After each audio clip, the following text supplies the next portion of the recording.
17-year-old Zoe Wilson hummed quietly to herself as she walked home from the library, her backpack heavy with books for her AP history project. The late afternoon sun cast long shadows across the tree-lined streets of Oak Ridge Heights, a neighborhood that looked like something from a real estate magazine.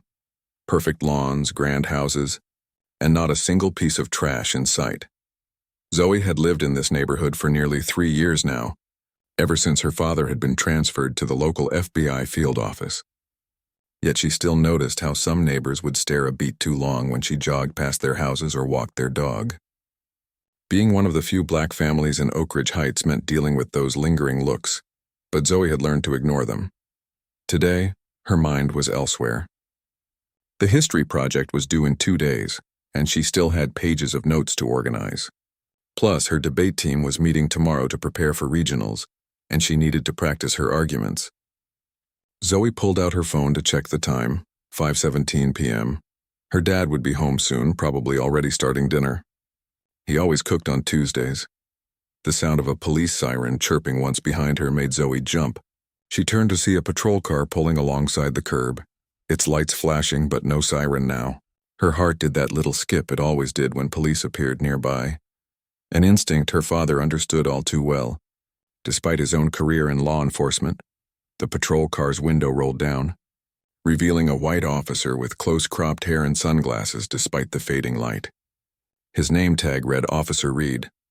"Hold up there," he called out, his voice carrying across the quiet street. A couple walking their golden retriever on the other side slowed their pace, watching. Zoe stopped walking, her fingers tightening around her phone. "Yes, officer." Officer Reed stepped out of his car, one hand resting casually on his belt near his holster. "Mind telling me what you're doing in this neighborhood?" The question hit Zoe like a slap. She blinked, momentarily speechless. I live here," she finally answered, trying to keep her voice steady. "Uh-huh." The officer's tone made it clear he didn't believe her. "I'm gonna need some ID." "I'm 17, Zoe said. "I'm just walking home from the library." She gestured to her backpack. "It's 3 blocks that way." She pointed down Cedar Street. "ID," Officer Reed repeated, his hand now tapping impatiently against his belt. "Or the address where you supposedly live." Zoe swallowed hard. Her father had prepared her for moments like this, had sat her down when she was 13 and again at 16 to have the talk. Not about birds and bees, but about how to survive encounters with police. "Keep your hands visible. Speak respectfully. Don't make sudden movements. And most importantly, come home alive.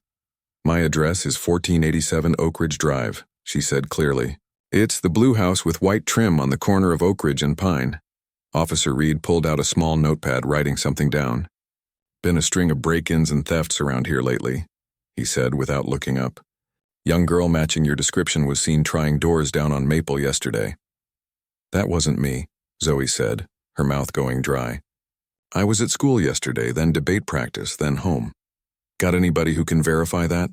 Officer Reed asked, finally looking up from his notepad, his eyes hidden behind those mirrored sunglasses. Across the street, the couple with the dog had stopped completely now. The woman had her phone out, pointed in their direction. Zoe felt simultaneously grateful and embarrassed. "My dad is home," Zoe said. "You can call him. Or I can call him right now." "Why don't you put the phone down first?" Officer Reed said, his voice hardening. "Nice and slow on the ground." "What? Why?" Zoe asked, confusion mixing with the fear that was steadily growing in her chest. "Because I said so," Reed snapped. "Phone down now." Zoe slowly bent and placed her phone on the sidewalk, her heart hammering. As she straightened up, Officer Reed moved toward her. "Turn around, hands behind your back." "Wait, what are you doing?" Zoe asked, her voice rising with panic. "I didn't do anything." "Turn around now," Reed barked, grabbing her shoulder and spinning her around. "Please don't," Zoe cried out as she felt cold metal snap around her wrists. "I live here." "My dad is FBI," Officer Reed snorted. "Yeah, and my uncle is the president. You can save the stories for the station." He tightened the handcuffs, making Zoe wince. By now, more neighbors had gathered. Mrs. Chen from next door was hurrying across her lawn, her face a mask of concern. Mr. Patel from the house with the big oak tree was on his porch, phone to his ear, watching intently. "Officer, there must be some mistake," Mrs. Chen called out. That's Zoe Wilson. She does live here. Her father is— Ma'am, please stay back, Reed interrupted. This is police business. This is wrong. Mrs. Chen persisted. I've known this girl for 3 years. Reed ignored her, instead leading Zoe toward his patrol car. More phones were out now, recording the scene. Zoe could feel tears threatening, but she fought them back. She wouldn't cry, not here, not now. I have rights, she said firmly, even as her voice shook. I want to call my father. You'll get your phone call at the station, Reed said, opening the back door of his patrol car. Just as he was about to push her inside, a deep voice called out from down the street. Zoe! Zoe turned to see Mr. Patel jogging toward them, still holding his phone. Officer, I've just spoken with her father, he called. He's on his way home right now. Please wait. Officer Reed hesitated, then shook his head. Sorry, can't do that. I have probable cause to believe she's connected to recent thefts in the area. What probable cause? Zoe demanded, finding courage in Mr. Patel's support. Being black in this neighborhood isn't a crime. Reed's face hardened. Watch your mouth, young lady. He pushed her into the back seat more roughly than necessary. Through the window, Zoe could see Mrs. Chen arguing with Officer Reed, gesturing emphatically toward Zoe's backpack, which now lay forgotten on the sidewalk. Mr. Patel was back on his phone, speaking rapidly and glancing at the patrol car. More neighbors had gathered, forming a small crowd on the sidewalk. Inside the car, the reality of the situation crashed over Zoe. She was handcuffed. In a police car, for walking home from the library. The injustice of it burned in her throat. What if her dad wasn't FBI? What if they didn't have neighbors who knew them? What if she didn't live in an expensive neighborhood where people had the confidence to challenge a police officer? Officer Reed slid into the driver's seat, slamming the door behind him. Your little friends can't help you, he said, adjusting his rearview mirror to look at her. We're going to sort this out at the station. Please. Zoe tried one more time, her voice calmer now. Just check my school ID in my backpack. Or wait for my dad. He'll be here any minute. Reed ignored her, starting the engine. Through the window, Zoe could see Mrs. Chen holding her backpack now, showing something to another officer who had just arrived in a second patrol car. Maybe they were looking at her school ID. Maybe this nightmare would end soon. As Reed put the car in drive, Zoe spotted a familiar black SUV turning sharply onto the street, driving well above the speed limit. Her dad. Relief flooded through her, followed immediately by fresh worry. Her father had taught her to stay calm with police, but he had a fire in him when it came to protecting her. That's my dad's car, Zoe said, nodding toward the SUV now screeching to a halt beside the growing crowd of neighbors. Officer Reed glanced in his side mirror, then at Zoe, doubt finally creeping into his expression. We'll see about that, he muttered, though with less conviction than before. As Reed stepped out of the car, Zoe twisted in her seat to see through the window. Her father was already out of his vehicle, FBI badge held high in one hand. Even from inside the patrol car, even with the windows up, she could tell he was furious. It was in the set of his shoulders, the controlled precision of his movements. 3 minutes. That's all it had taken from her phone call to his arrival. 3 minutes that were about to change everything. Special Agent Anthony Wilson moved with the controlled precision of a man who had spent 20 years in federal law enforcement. His dark suit was still crisp despite the long day, his FBI badge catching the evening light as he held it high. The neighbors parted like water as he strode toward the police cruiser where his daughter sat handcuffed. That's far enough, Officer Reed called out, one hand hovering near his weapon. The second officer who had arrived in another patrol car stepped forward, positioning himself between Reed and Anthony. Anthony stopped, his face a mask of calm that didn't reach his eyes. Those who knew him would recognize the dangerous stillness in his stance, like a predator assessing its prey. He kept his badge visible. Special Agent Anthony Wilson, FBI, he announced, voice carrying across the now silent street. You have my 17-year-old daughter in custody. I'd like to know why. The second officer, older with salt and pepper hair and a nameplate reading Officer Diaz, glanced between Anthony and Reed with growing concern. Sir, we can explain. She matches the description of a suspect in a string of local break-ins. Reed interrupted, chin jutting forward defensively. I was bringing her in for questioning. What description would that be? Anthony asked, his voice deceptively soft. Reed shifted his weight. Young female, black backpack. Witnesses reported seeing someone like that trying door handles yesterday. Mrs. Chen stepped forward, still holding Zoe's backpack. That's ridiculous. Half the teenagers in this city match that description. And Zoe's school ID is right here in her bag. Anthony nodded at Mrs. Chen, then turned back to Reed. Officer, I'm going to approach the vehicle and check on my daughter. Then we're going to have a conversation about probable cause and racial profiling. His tone left no room for argument. Officer Diaz placed a hand on Reed's arm when the younger officer seemed ready to object. Let him see his daughter, Diaz said quietly. As Anthony walked to the patrol car, neighbors murmured among themselves. Mr. Patel was still recording with his phone, as were several others.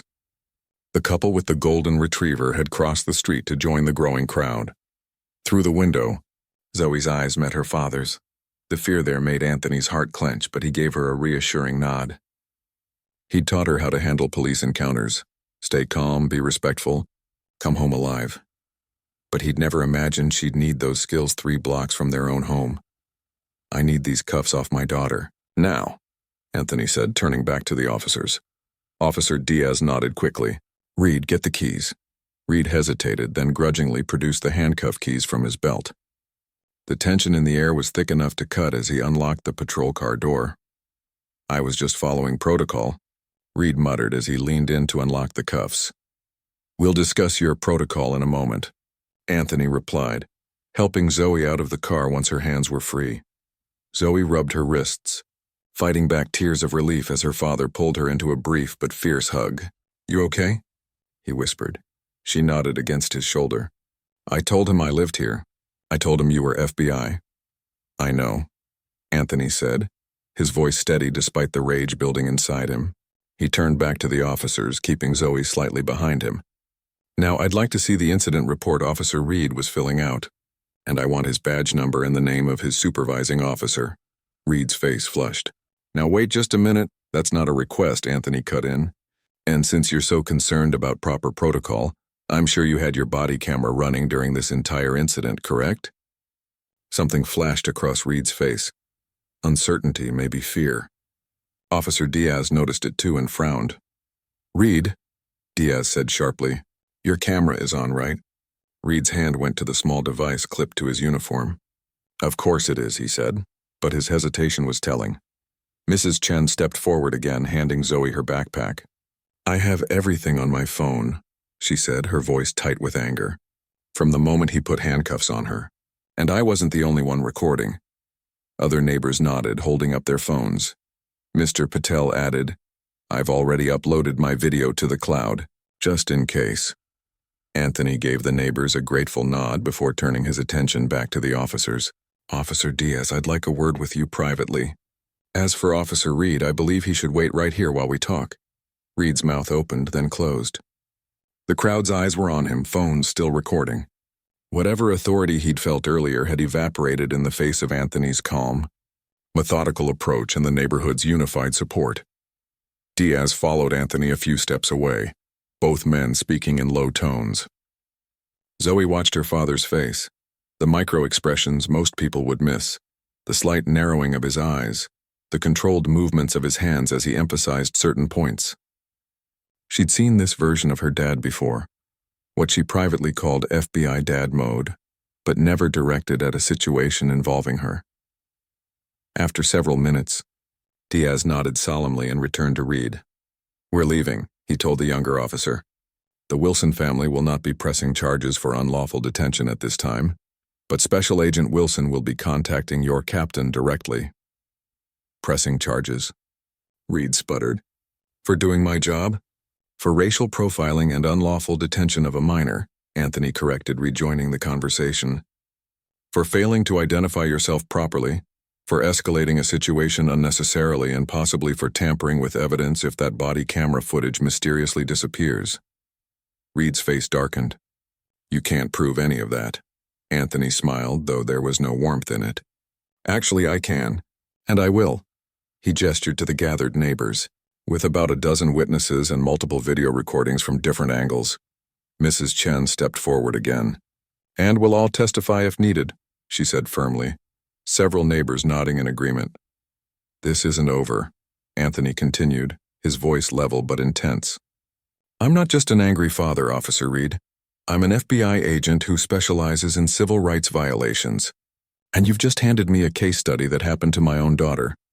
The color drained from Reed's face as the implications sank in. Officer Diaz cleared his throat. We'll be going now, he said, guiding Reed back toward his patrol car. Agent Wilson, I'll make sure my captain expects your call. As the police cars pulled away, neighbors surrounded Zoe and Anthony, offering support and sharing their recordings of the incident. The adrenaline that had kept Zoe steady began to fade, and she leaned against her father. Let's go home, Anthony said softly, noticing her fatigue. As they walked the 3 blocks home, neighbors accompanied them part of the way, like an impromptu parade of support. Mrs. Chen promised to bring over dinner later. Mr. Patel offered to help compile all the video evidence. The couple with the golden retriever introduced themselves properly as the Thompsons, new to the neighborhood but eager to help however they could. By the time they reached their blue house with white trim, Zoe felt both exhausted and oddly uplifted by the community's response. Inside, she collapsed onto the couch while Anthony brought her a glass of water. I'm sorry this happened to you, he said, sitting beside her. It's not your fault, Zoe replied, taking a sip of water. No, but it shouldn't have happened at all. Anthony's voice was tight. Not to anyone's child, and certainly not 3 blocks from home. Zoe studied her father's face. What are you going to do? Anthony was quiet for a moment, his thoughts clearly racing behind his calm exterior. First, I'm going to make sure you're okay, he said. Then I'm going to make some calls. You're not letting this go, are you? Zoe asked, already knowing the answer. Anthony shook his head slowly. No, honey, I'm not. He took a deep breath. Because what happened today isn't isolated. Officer Reed didn't just make a mistake. He followed a pattern of behavior that's all too common. Zoe nodded, understanding completely.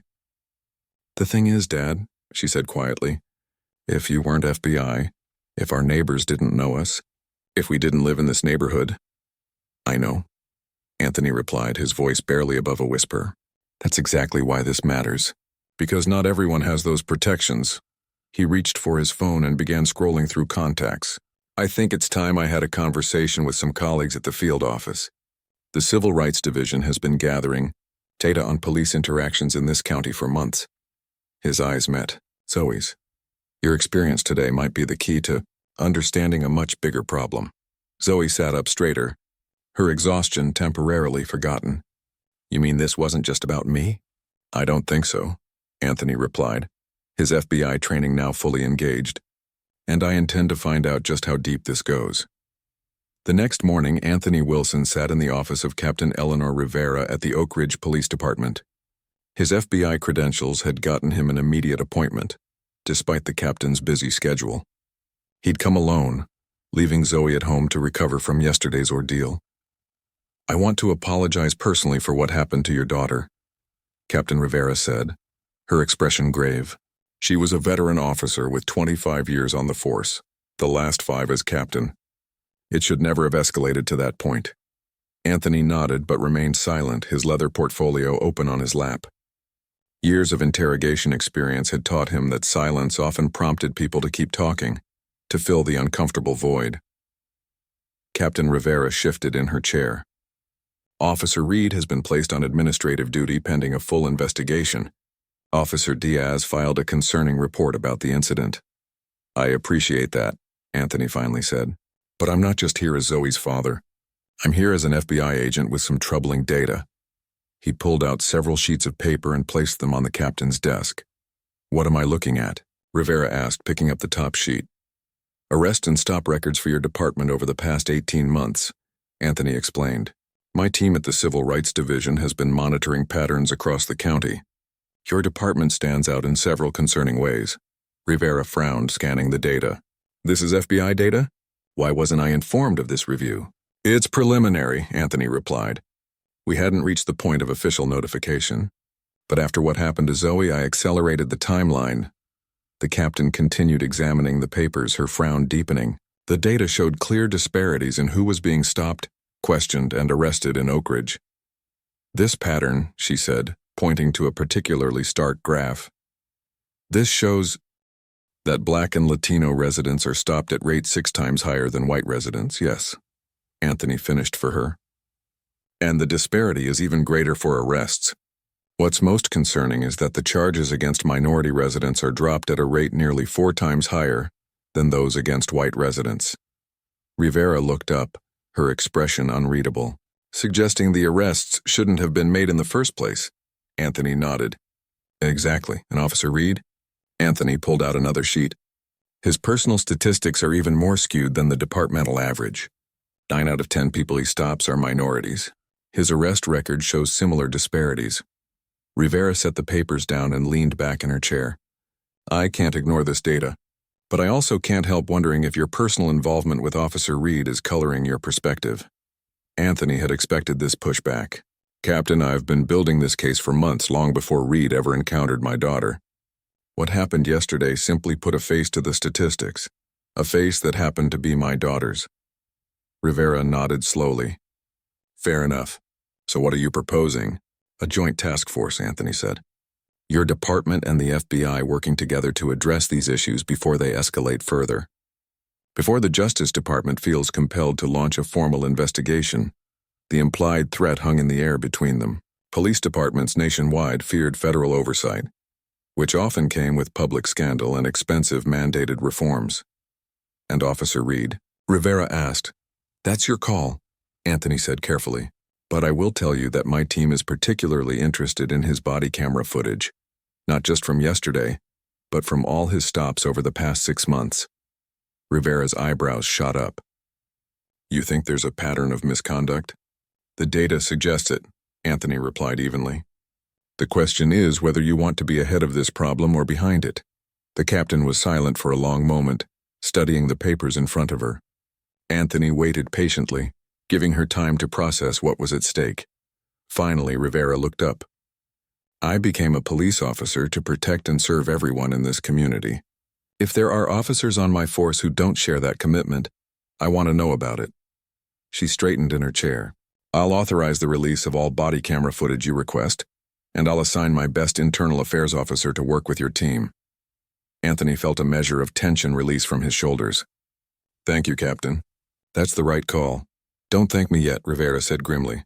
If your data is correct, we may have a bigger problem than just Officer Reed. Back at the FBI field office, Anthony gathered his small team in the conference room. Agent Prisha Patel, a sharp-minded analyst who specialized in pattern recognition, and Agent Darnell Washington, a former civil rights attorney with a decade of FBI experience, listened intently as Anthony outlined the situation. Captain Rivera is cooperating fully, Anthony explained, bringing up the data on the large screen. We have access to all body camera footage, arrest records, and dispatch logs for the past 12 months. That's a lot of data to sift through, Prisha noted, already considering approaches. We should focus on Officer Reed first, then expand to officers with similar pattern indicators. Darnell nodded. I've already started reviewing Reed's arrest record from the past 2 years. The racial disparity is striking, but we need to establish whether it's explicit bias or implicit. Either way, it's resulting in civil rights violations, Anthony pointed out. My daughter was handcuffed and placed in a patrol car for walking home from the library. How is she doing? Prisha asked, her expression softening. Anthony sighed. She's resilient. Angry, but channeling it constructively. She's already talking about starting a Know Your Rights workshop at her school. Smart kid, Darnell commented with a smile. She takes after her dad. Anthony managed a small smile in return. Let's focus on the task at hand. Prisha, I want you to run pattern analysis on Reed's stops versus the other officers. Look for language patterns in his reports, geographic clusters, time of day, anything that might reveal targeting. On it, Prisha said, making notes on her tablet. Darnell, dig into complaint records. I want to know if others have reported similar experiences but were ignored. Already requested those files from Rivera, Darnell confirmed. Should have them by end of day. Anthony nodded, pleased with his team's efficiency. I'll review the body camera footage myself, starting with Zoe's incident and working backward. As his colleagues left to begin their assignments, Anthony sat alone in the conference room, staring at the data on the screen. The stark lines of the graphs represented real people, real lives disrupted by unfair treatment. For years, he'd worked civil rights cases across the country, but this one hit differently.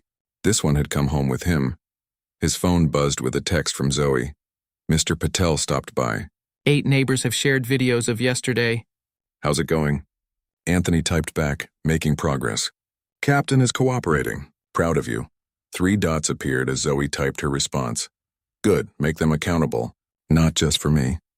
Anthony stared at her message, feeling a complex mixture of pride and sadness that his 17-year-old daughter understood so clearly what was at stake. 3 days later, the team reconvened, their conference table now covered with documents, reports, and laptop computers displaying various data analyses. We've got something, Prisha announced without preamble. Reed's body camera frequently goes offline during encounters with minority subjects. It happens in approximately 63% of his stops involving Black or Latino individuals, compared to only 12% of stops involving white individuals. Anthony leaned forward. Equipment malfunction? Highly unlikely to show that specific pattern, Prisha replied. And there's more. In the footage that does exist, I've identified concerning language patterns. She brought up a chart on her laptop. He uses terms like suspicious, uncooperative, and aggressive 3 times more often when describing minority subjects compared to white subjects in similar situations. Darnell jumped in. That matches what I found in the complaint records. 17 formal complaints against Reed in the past 18 months, 15 from minority residents.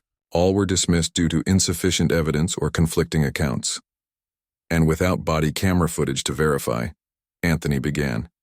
Exactly, Darnell finished. Convenient, isn't it?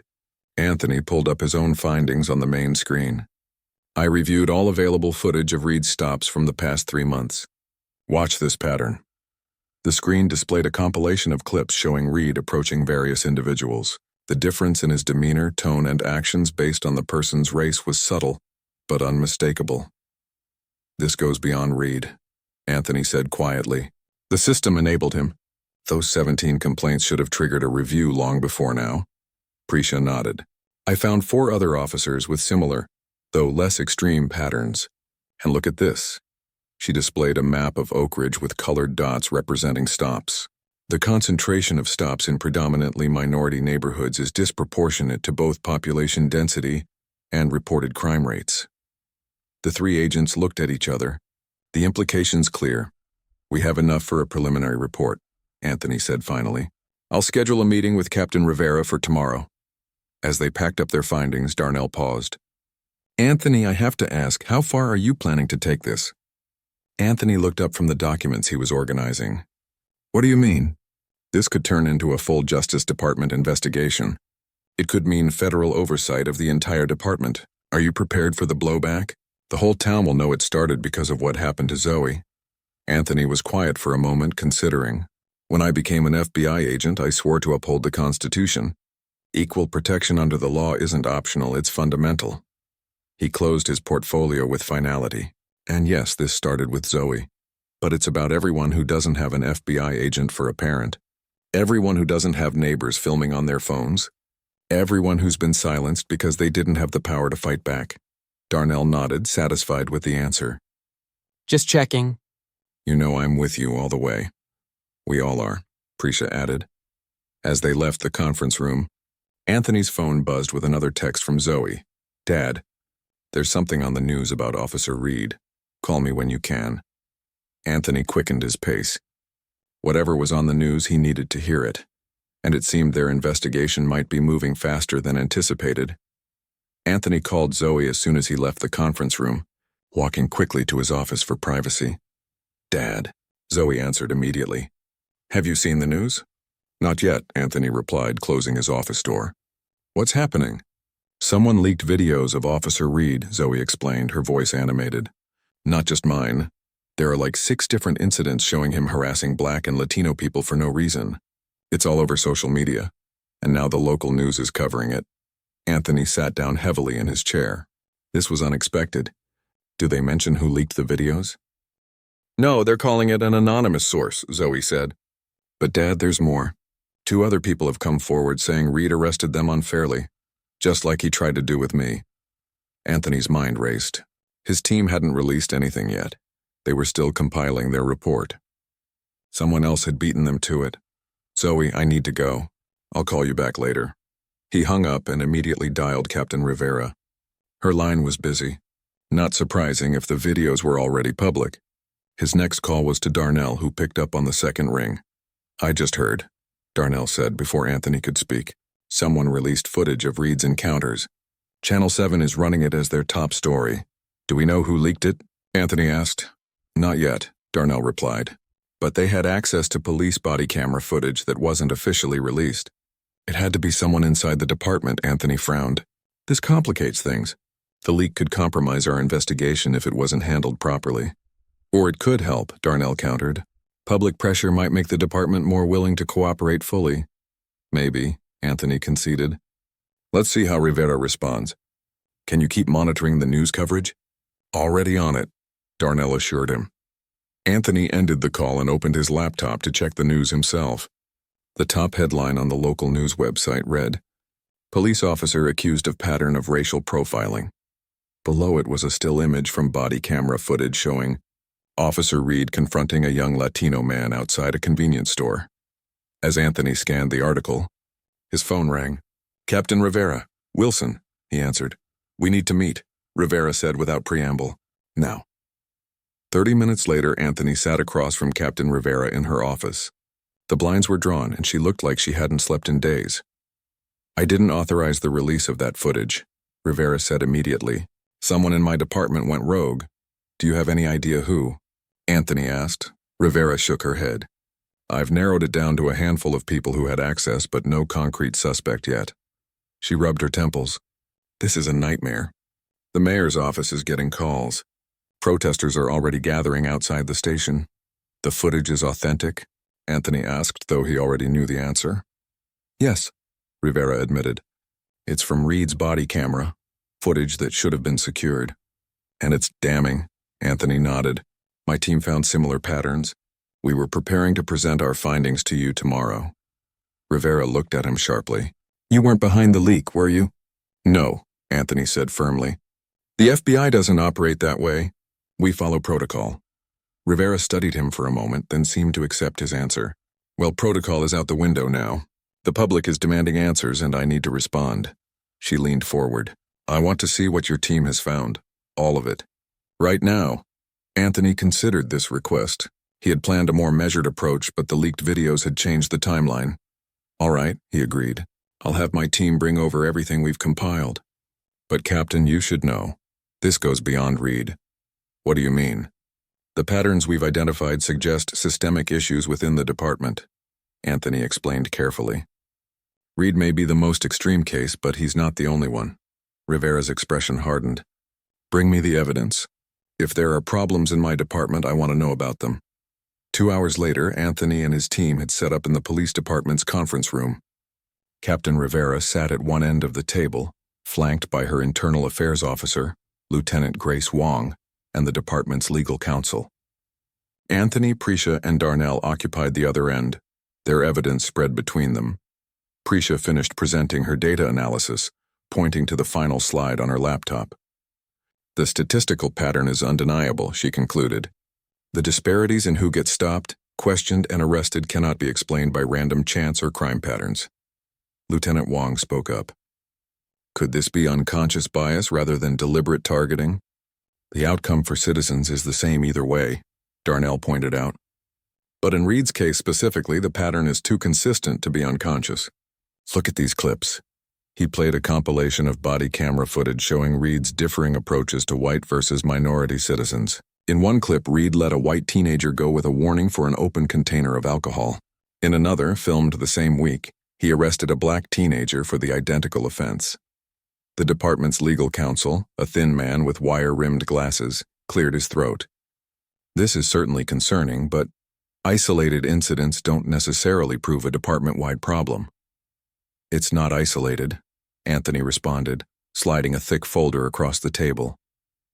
We've identified similar, though less extreme patterns with 4 other officers, and the department's overall statistics show clear disparities. Captain Rivera opened the folder, examining the evidence with a deepening frown. The room fell silent as she read, the only sound the occasional rustle of paper as she turned pages.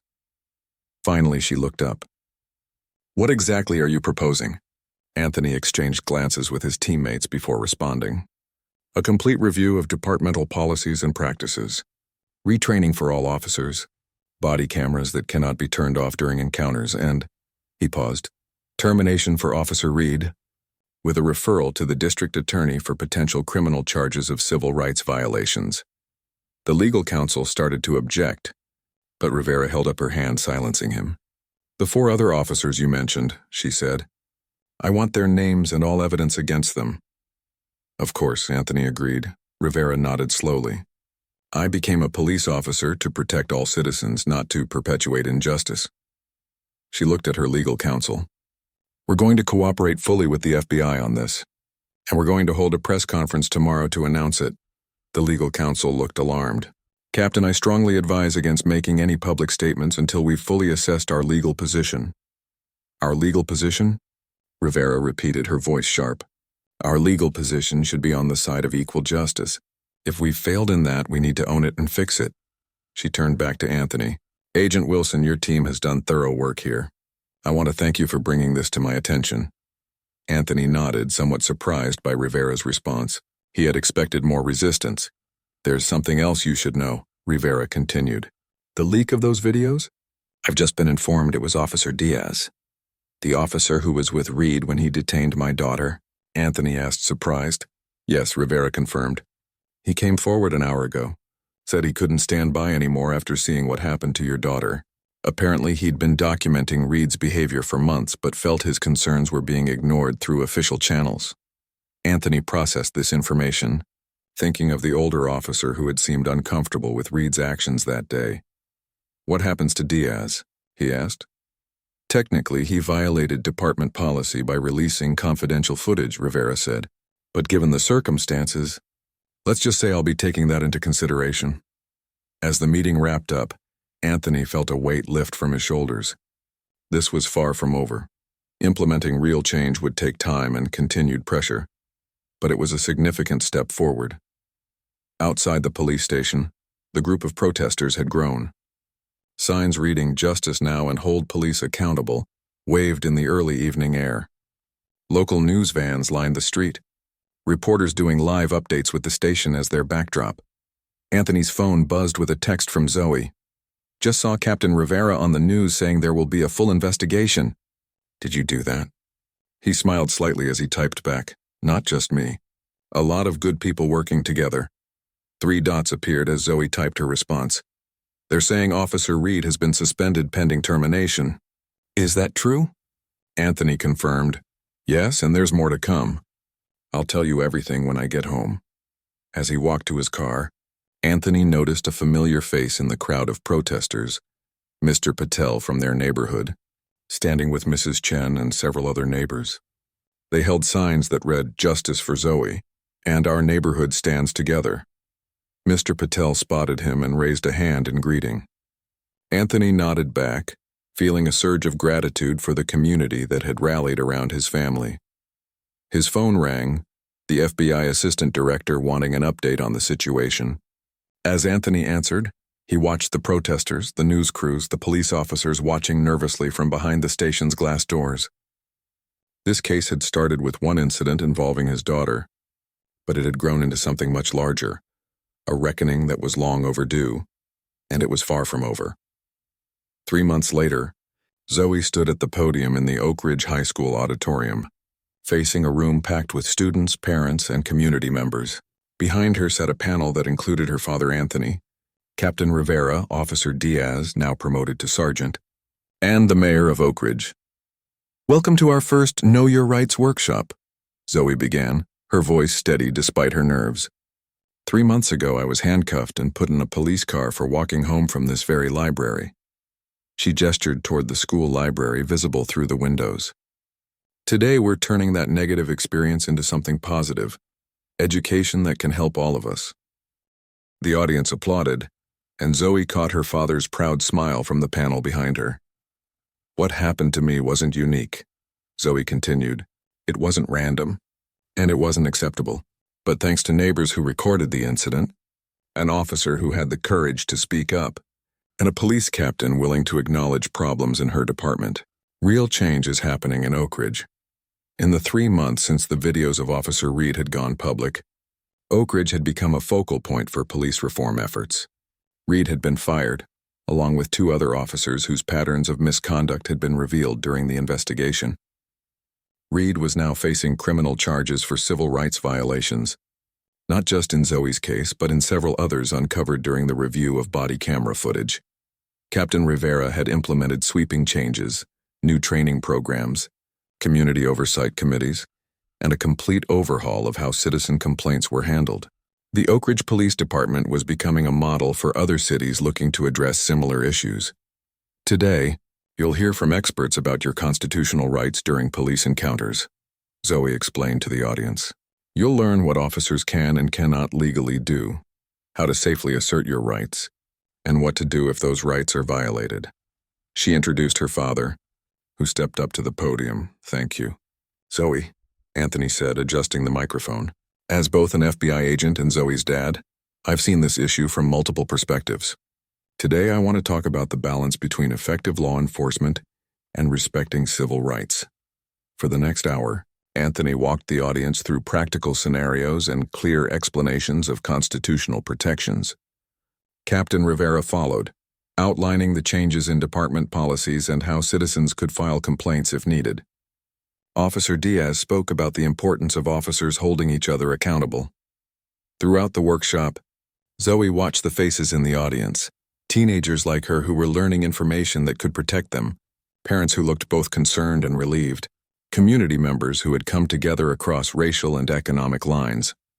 At the end of the formal presentations, they opened the floor for questions. A young Latino boy, perhaps 14, raised his hand first. What if I'm scared to record the police? Can they take my phone away? Great question, Anthony replied. Police officers cannot legally confiscate or demand your phone simply for recording them in public. Recording police activity is protected by the First Amendment, as long as you're not interfering with their duties, Captain Rivera added. And I want to be clear, Oak Ridge officers are now explicitly instructed not to prevent citizens from recording interactions. In fact, we encourage it as an additional layer of accountability. The questions continued for another 30 minutes. Practical, sometimes painful scenarios that reflected the reality of police interactions in America. Anthony, Rivera, and Diaz answered honestly, acknowledging past problems while highlighting new approaches. As the workshop wrapped up, people lingered, forming small discussion groups or approaching the panelists with more personal questions.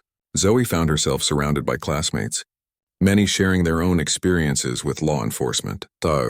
Brother got stopped 3 times in 1 month, just for driving our family car, one girl told Zoe.